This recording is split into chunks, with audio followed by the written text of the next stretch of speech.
Morning, everyone, and welcome to the Q3 FY24 earnings call of Gujarat Pipavav Port Limited. My name is Manish Agnihotri. I have along with me Mr. Girish Agrawal, Managing Director, and Santosh Breed, CFO.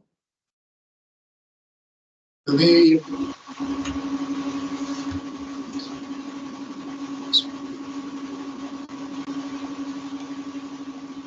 we will open the floor for Q&A. I would request all of you to keep yourselves mute. Even you have to ask a question, you can unmute yourself. Thank you. What do you wish? Good morning, good afternoon, everyone. GPPL delivered another strong quarter. Just to give you a quick key highlights on a year-on-year basis, our revenue is up by 8%, EBIT is up by 17%, our EBITDA margins are up by 300 basis points, and net profit is up by 39%. Net profit is essentially because of an exceptional item, a lower cyclone restoration cost. The good performance is backed by increase in container volumes, which is up by 6%, out of which EXIM volumes are up by 19%. RoRo volumes are up by 175%. While there is a slight decline in the liquid volume, but the mix is favorable, the LPG was up by 5%. I will also give you a quick view of 9 months on a year-on-year basis. Our 9-month performance, revenue is up by 8%, EBIT is up by 16%, and net profit is up by 36%. Again, backed by strong growth in container volume, 10 percentage points up, out of which EXIM is 14% up, liquid is up by 20%, out of which LPG is up by 31%, and RoRo overall is up by 149%.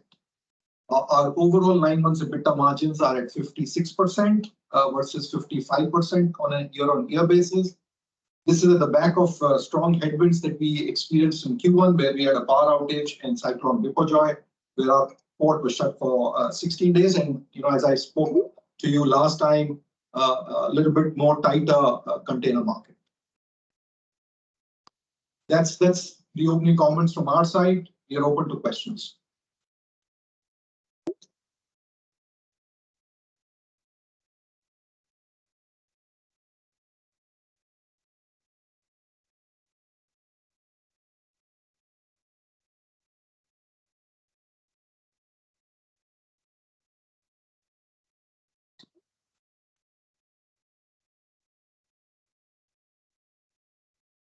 Avina, go ahead with your question.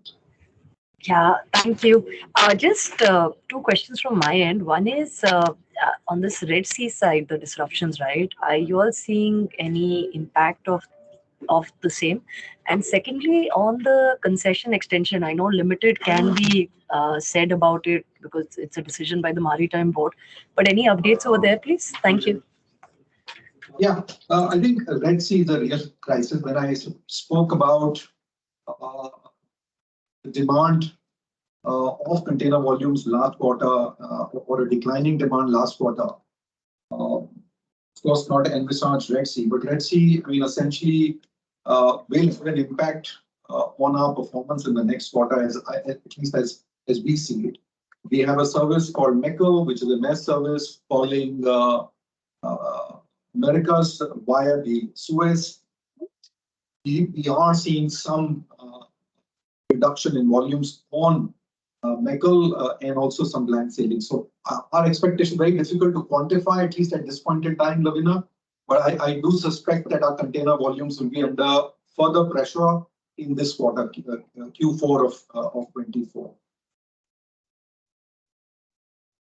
And the concession extension? Any thoughts, any updates there? We've continued our engagement with our stakeholders, specifically GMB and the officials in the government of Gujarat. I think, again, no red flags, all very positive discussions and meetings. The time, of course, will be decided by GMB and the government of Gujarat, which is currently unknown. I'll keep it at that at this point in time. Thank you. Deepak Maurya, go ahead with your question. Hey, hi. Thank you for taking the question. Thank you for your brief comments. A couple of questions. One on the RoRo, the volumes are significantly up. Is this like more like a one-off, or is it like a reversion to a trajectory prior to the pandemic? And then the second question is on your realizations. Have you taken any tariff increases, or are there any tariff increases in the foreseeable future? Thank you. So most of the RoRo volume is structural in nature. It's not one-off. We do expect similar volumes moving forward. In terms of tariff increases, we had announced a 7% tariff increase with effect from 1st of January. Okay, thank you. The realizations for the quarter for container business has been better, mainly because of the favorable mix. So it was in the range of around 7,900 to 8,500 TEU. There's no tariff increase. And then maybe a comment on the other expenses, if you can, possibly. Sorry, could you repeat your question, please? Could you maybe comment on the other expenses during the quarter? I mean, is this kind of a normal trajectory? Because I remember last quarter you had mentioned that some insurance pricing increases had reflected on your other expenses. So should we take this like a standard run rate going forward, or is this something which could normalize from here? So the other expenses, of course, there are certain one-offs which we have, because we do have some participation in certain firms, but barring that, the run rate will be more or less in line. Okay, thank you. That's it from me. I'll jump back in the queue. You, Priyanka, go ahead with your question. Yeah, thank you for the opportunity. So my first question is regarding what is your so we sorry. Hello. Yeah, go ahead. Yeah. So the first question is, seen the vibrant Gujarat, I think probably we heard your top management say about possibility of investing something like 3,300 crores if the port is extended. So what sort of extensions are we looking at, and is there some adequate volume visibility? Yes, so Priyanka, at this point in time, I would not like to detail out where we would these investments. We've already, out of the investment that we announced, we've announced an investment of 700 odd crores on a new liquid jetty. There are other investments that we believe we would go ahead and do once the concession is granted.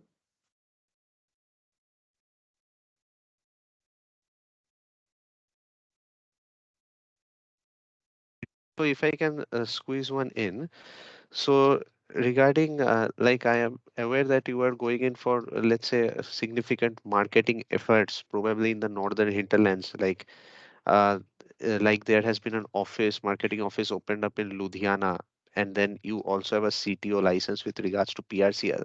So what are the efforts that you are doing regarding increasing the volumes, if you can elaborate on that, and what has been the channel responses so far? So a little bit more detailed question, but in general, I mean, our efforts to increase the market for us in Pipavav continues. Northern hinterland is a key market for Pipavav through the rail connectivity.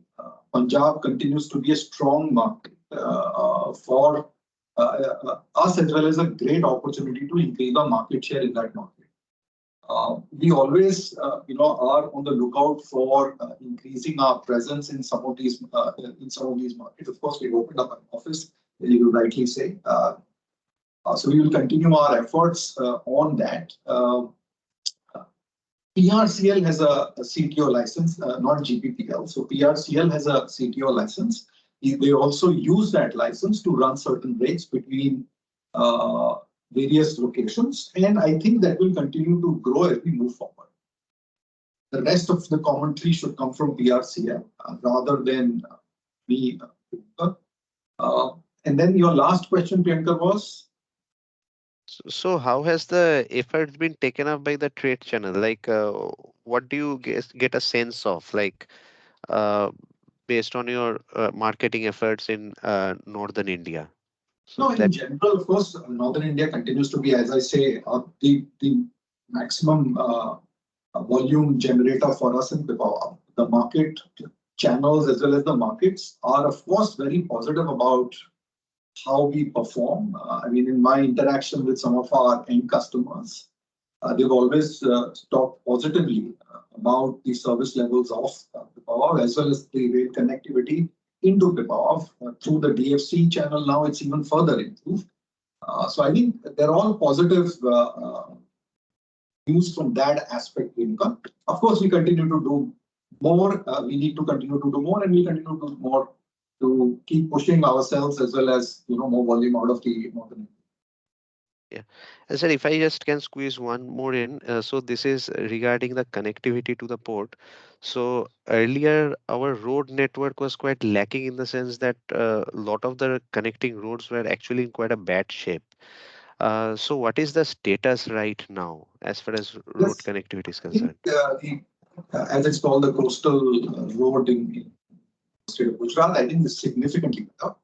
I would argue that about 85% to 90% of the floor laning is complete. This last 10 to 15% left. So work is going on. So we have, I mean, the connectivity is significantly better. And if you look at some of the volumes of reefer Hmm. in the last quarter Q3, we would realize that the volumes have gone up significantly, which largely come from the Veeravel belt. So that also speaks about the fact that customers are now more comfortable with it. Uh, okay, sir, that helps a lot. Thank you. Aditya, can you go ahead with your question, please?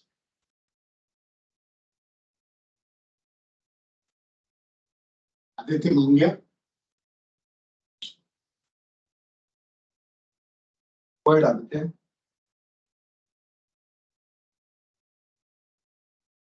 Sorry, Aditya, we can't hear you. Maybe Aditya can come back in the queue.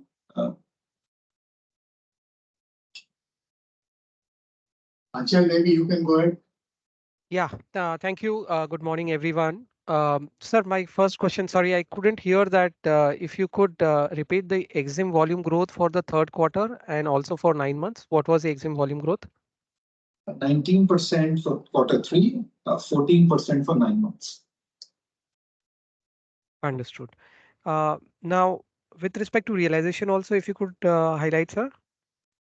As for the container, actually the container realizations were in the range of 7,900 to 8,500. As I mentioned, it was mainly driven by the favorable mix. We have not taken any tariff increase in this quarter. Bulk and liquid realization continue to maintain in the range of 450 to 700 per metric ton. Liquid would be what range, sir? That would be 450 to 500, right?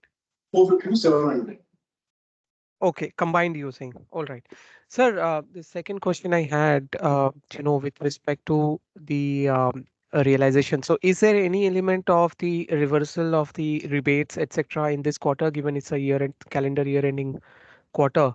No, actually, as I mentioned, this is mainly to do with the favorable mix of EXIM volumes in the current quarter. Okay, because if we do a very simple math about the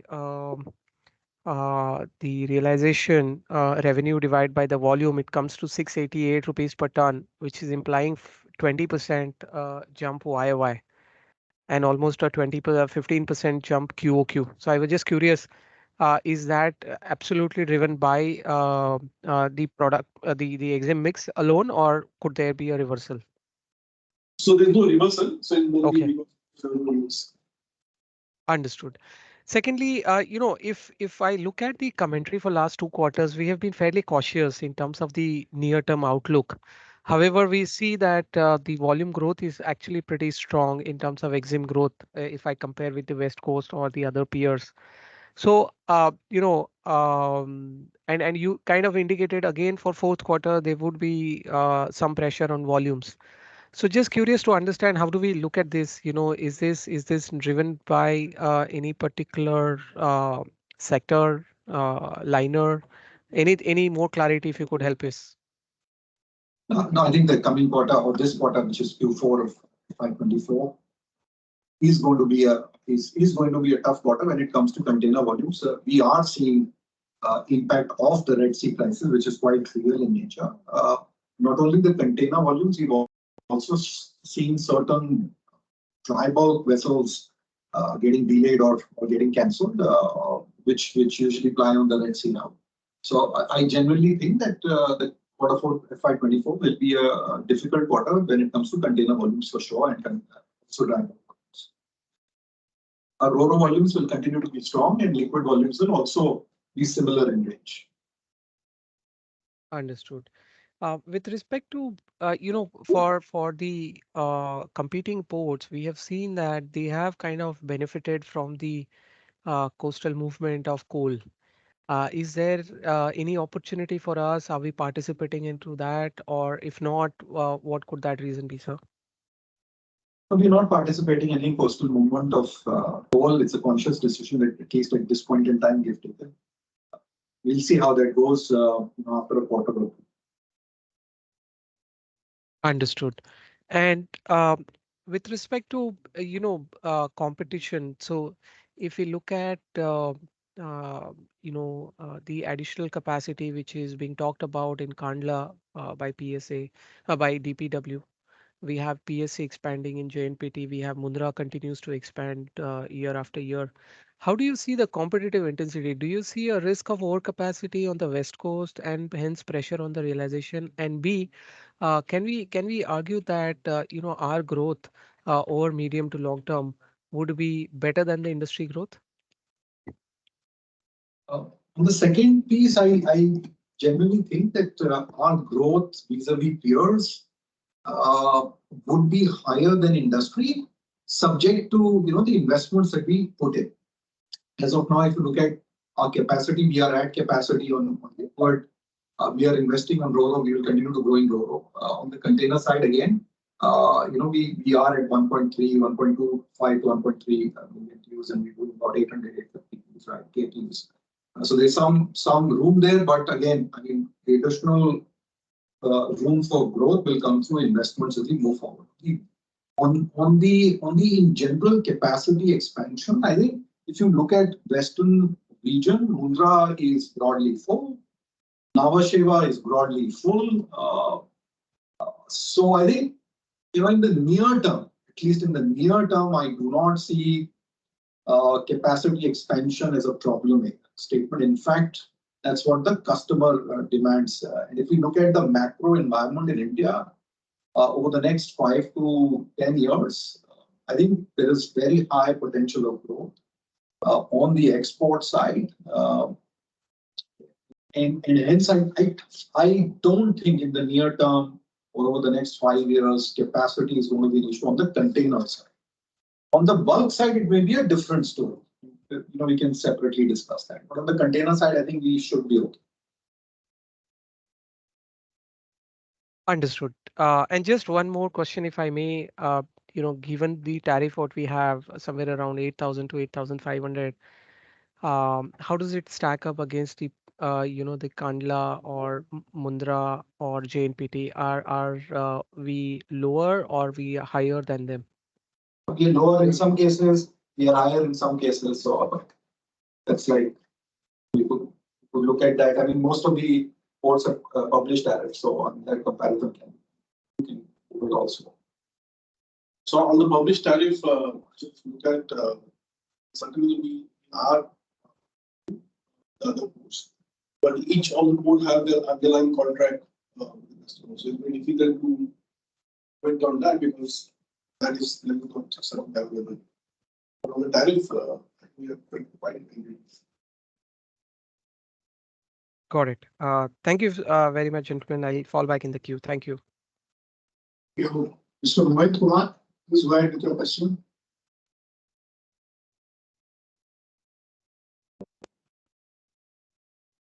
Hi, good morning. Morning. Am I audible? Yes, So please. my first question is, what is your dependence on Red Sea or Europe? Is it possible to quantify it based on your overall volumes? And are you seeing incrementally the noise is dying down and the volumes are coming back to the normal? Sorry, the question is not clear. Your question is And what the is the dependence on the Red Sea or Europe for our cargo? Is it possible so to quantify it based on our overall volumes for FY23? And are you seeing incrementally the issue is dying down and the volumes are coming back to normal? Yeah. no, the issue is not dying down. The issue is only going up, unfortunately for us. As I spoke about, we have one service, Maersk service called Nickel, that calls Americas via the Suez and the Red Sea, and that has a very high impact as of now in this quarter, Q4. We'll see how things change. I think the shipping lines are also working on their network to try and minimize, mitigate these challenges. We'll get to know a little bit more as we move along towards the end of Feb, March. So let's see how that goes. But the challenge is real and growing, not declining. Sorry, what was your second question, Mohan? No, the second question is, when was the last tariff hike you had taken? And are our tariff at a discount to the competitors or they are very similar? Yes, so the last tariff hike, as I said, we took on 1st of January, with effect from No, 1st of January the 2025. question was prior to that. Prior to that, we took, I think, 2 years back, right? The 22, February 2022. Okay, understood, sir. And any comment on the tariff, how they compare to the other ports, or they are very similar? Is it? No, again, I mean, this was the question which is Santosh just answered. I mean, we are competitive in the market when compared to the ports in Gujarat, as per the tariffs that are published by various ports on their websites. Understood, sir. My third question is, can you please give us the breakup of the bulk volume which you give generally every quarter? Sure. So basically, in the current quarter, we handled 589,000 metric ton of fertilizer and 168,000 metric ton of minerals and other. Okay. My last question, what is the update on the capex for LPG terminal and how much you spent and when do you expect it to commission? So again, we are working through the various regulatory approvals. We still expect to go live somewhere middle of 2025. Understood, sir. Thank you and all the best, sir. Thank you. Thank you. Good morning. Go ahead with your question, please. Yeah, hi. Thank you for the follow-up. I had a couple of follow-ups. On the Red Sea situation, you did mention that one of the trans-Pacific, one of the your US-bound service, which goes via the Red Sea, has been impacted, and therefore you're seeing some volume pressure. But I'd just like to draw a comparison with the COVID-19 situation. During the pandemic, you had mentioned that because rates are more lucrative for the shipping lines on the long haul routes, they have been diverting capacity away from the subcontinent, and that indirectly has been impacting your volumes. This is what we understood during the pandemic. Are you seeing a repeat of that already yet? Besides the direct service which got impacted, are you seeing any diversions of services which are also impacting your volumes due to the Red Sea situation?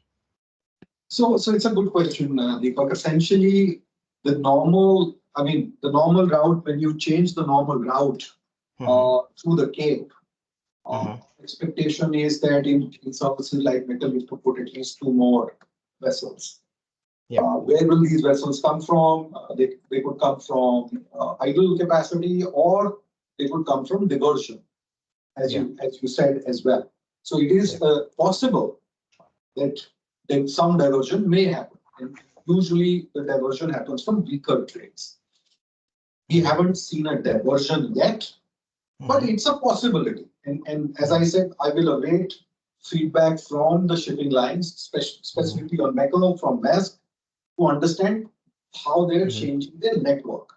We are hearing a few things. I think we should wait a little bit more and we'll get more details in terms of how they plan to do their network, specifically for Nickel and otherwise as well.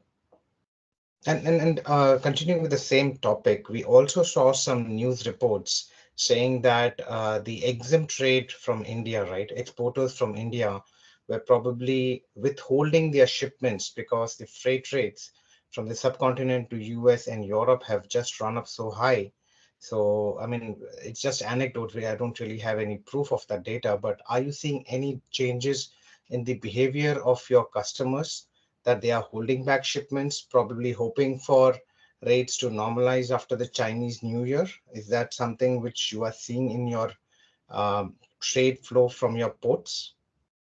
Not much on the holding, Deepak, but there is also, the fashion industry, which I think are potentially using the air freight route for some of their shipments, which are, let's say, time bound. So a shipment for Valentine's has to go out before Valentine's, and if the vessels can't carry it, they'll potentially air ship them.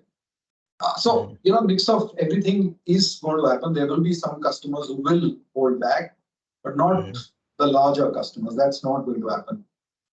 In my view, there will be certain categories of goods which are time sensitive. They will also see some air shipping, but of course, since it's expensive, it won't be very large. Okay, thank you. And last question on coming back to I think Achal's question on the dry bulk volume mix. If I look at your presentation, the coal volume last 2 quarters it was around the 200 ton range, 200 metric ton range, 200,000 metric ton range. But this quarter we did not see any coal volumes in the mix of dry bulk. So could you please maybe comment on overall the size of the volume that is around 600 to 700 range that we are seeing in the last 4 quarters? Is that something kind of the normal trajectory going forward, and as well as the coal component in that mix?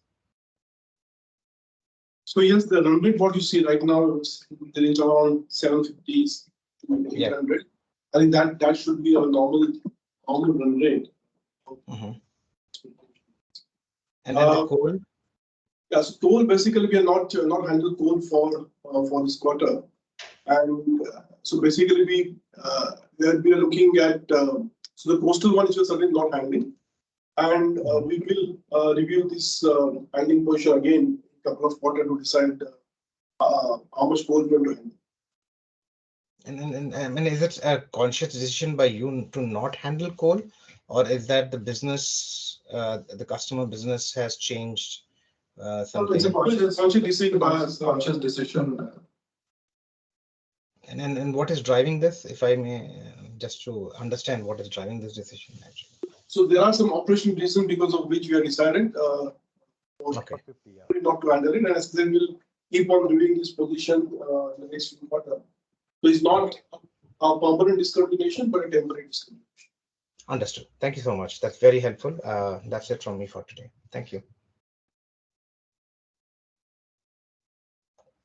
Thank you. Just nice and glad. Please go ahead. This is Aditya Mongia. I hope I'm audible to you now. Yes, sir. Yes, Aditya. Go ahead. Thanks for the opportunity. See, the first question I had was around margins. Now, this is the second quarter of 59% EBITDA margins versus 54% that you were doing for the full fiscal FY23. Could you give us some more color as to what has driven this 500 bips expansion and whether it is sustainable? So maybe I'll start and then Santosh. So essentially, one is of course the growth in volume, and hence the fixed cost apportioning over a larger volume. Second, we talked about the mix being more favorable than what it was, and hence, for example, handling more EXIM volume, then transshipment volume on the container side, handling more LPG, then non-LPG on the liquid side, growth on the RoRo volumes, as well as handling more fertilizer as a percentage than the others. So that's one part on the revenue side. I think maybe Santosh, you can talk about the cost. Absolutely agree. I think mainly the favorable mix of the cargo and the coverage of the fixed costs, which is driving the margins. And as you know, also in the past calls, we have always given information about our cost drives. So we'll continue to have those cost drives to ensure that the costs are maintained, especially indirect costs are maintained in levels, right? So all those initiatives are helping to improve the margins to the current levels. But the key drivers is a favorable mix of the cargo. And can that sustain? So what I'm trying to also ask you is that, let's say you have taken a container price increase in the month of January. Unlike past price increases, I think there is no cost element associated with this uptick. So should one be then assuming if 59% is sustainable for you to reach the 60% mark in FY25? Yes, that's the expectation as well. And as Girish mentioned, right, we are quite optimistic about the RoRo volumes, which are with the better margins, liquid. Also, we expect to do well, like what we are seeing in the current quarter, the same run rate. Container is something what is expected to be under pressure. But if the mix is favorable, then we should see the margins to stabilize. Understood. And again, just a broad question. See, if I see your overall volumes, whether it is 3Q or 9M, this includes everything inside. I think the numbers are broadly flattish. Correct me if I'm wrong. And the sector has grown about 7 to 8%. Now, you would have done well in certain segments and not. But it would give a sense of why would there be a meaningful disconnect between the volumes for the sector and for the company? So which sector are you talking about? So I'm saying if I add up major ports and non-major ports, pardon me, I'm not putting Gujarat volumes right now. 9M basis, the sector has grown close to about 7.5% or so. And if I see the company's volumes, while they have done fine on containers, on an overall basis, they've been broadly flat. So just trying to get a sense of, see, the basic question I'm trying to kind of think through is, are there things that are, what is driving this divergence? And if there is any realization element that is leading to softer volumes, realization growth component is leading to softer volumes for the company. I think the large reason, I think what you're trying to say is, broadly, if I were to just dissect this question, is why have we degrown on our dry bulk volume? Maybe that's probably your question, right? Sure. Because going on the container side, we're growing significantly on the RoRo side, and we are also growing significantly if you look at 9 months on the liquid side, right? So it's only the bulk, I guess, is what your question is. On the dry bulk side, essentially the decline is because of the one-off large volume that you are handling of the Ultratech, which is just a nearby factory, and they have their jetty of their own, which was damaged in cyclone, which they have hence repaired, and that volume has gone back. That's the big reason. Understood. That clarifies. Now, the next question that I have was more forward-looking. Now, specifically on the container segment, we've been kind of focusing on the pricing of GBPV and others. Now, last 4 years, it so happens now that GBPV from a CAGR perspective probably has taken the highest increase. Okay. With the Jan hike that has happened. With that data point in front of us, we would want to kind of gauge the thought process when a large price hike was again taken in January, and B, could there be any volume underperformance issues that may crop up because of that? On our price increase, in fact, our total price increase we've taken after 2 years. The last price hike was in February 2022. Now we've taken with effect from 1st of January 2024. We haven't seen a lot of pushbacks from our customers. However, you must understand that we are into contractual agreements with various customers. Depending on the contracts, there will be some customers who will get A percentage hike, somebody will get B percentage hike, somebody will get C percentage hike. So as of now, we've taken this increase. It's moved forward with the customers that we think we wanted to move forward with. However, as per the contractual agreements of some other customers, they may not have got any. Kind of rounded off just 2 questions on data points. A, if you could specify the exposure of the service that is coming through the Red Sea route. And B, you may have already said, but probably I don't know. What was the YOY growth in EXIM volumes on the container side for you for third quarter and 9M? So YOY EXIM volume growth is 14% for 9M and 19% for third quarter.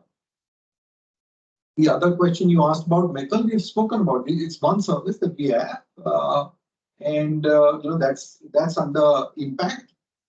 I know for sure that will be under impact for this quarter, Q4. But let's see how the network changes. We should not get into a lot more numbers at least at this stage. Okay, just since these numbers are pretty large, 14%, 19% on a 3-year CAGR basis, how much would have been your EXIM volume growth?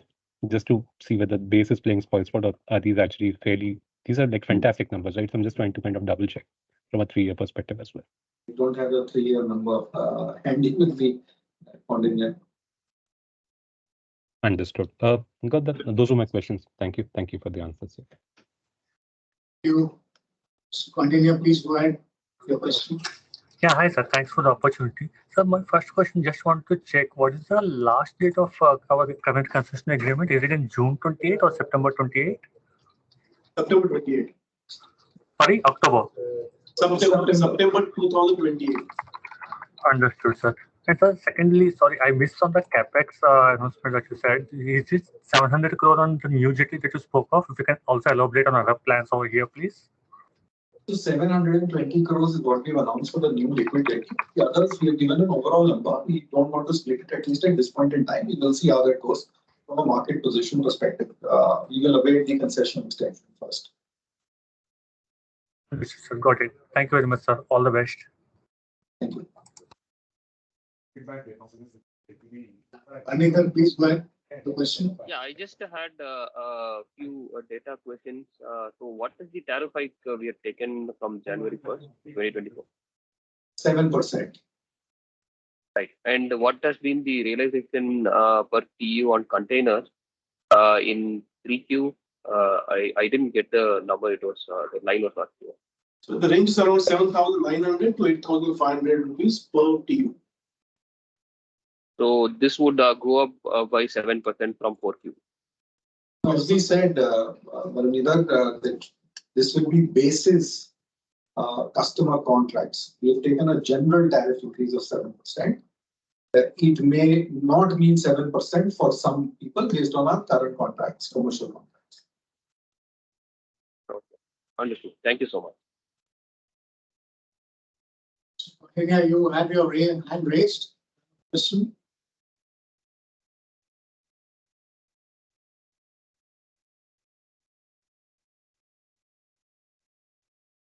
Any further questions from anyone?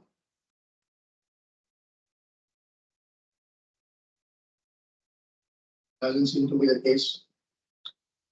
Okay. Thank you very much. Really appreciate you taking the time to join our analyst call. I look forward to speaking with you again once we announce the Q4 and full year. Thank you very much. Thank you and have a great day. Thank you.